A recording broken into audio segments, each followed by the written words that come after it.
नमस्कार, हाय, कसे आहात सगळे? आपल्या भेटीला मी अजून एक कविता घेऊन आलेली आहे.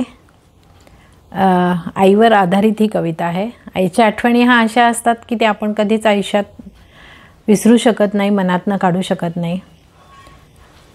माझी कविता मी ऐकण्याच्या आधी तुम्ही मला सबस्क्राईब करा, लाईक करा, कशा वाटला तेही कळवा. माझ्या कवितेचं नाव आहे आई.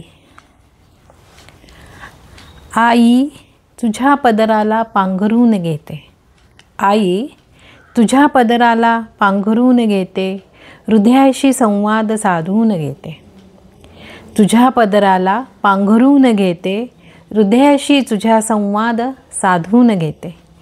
दिवे लागणीला चाहूल तुझी येते, म्हणजे आईची. दिवे लागणीला चाहूल तुझी येते, डोक्यावर हात मग तो फिरून जाते. डोक्यावर हात मग तो फिरून जाते. स्पर्शाचा भास मग तो होतो, आठवणींचे काहूर उठून जाते. स्पर्शाचा भास मग तो होतो, आठवणींचे काहूर उठवून जाते. आई तुझ्या पदराला पांघरून घेते, आई तुझ्या पदराला पांघरून घेते. मनाचा मोगरा तो फुलवून गेली, मनीचे गुजते सांगून गेली.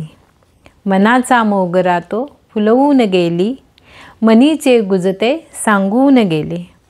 कुंचल्या सवे चित्र रेखाटून गेली, भावनांना त्या साठवून घेते.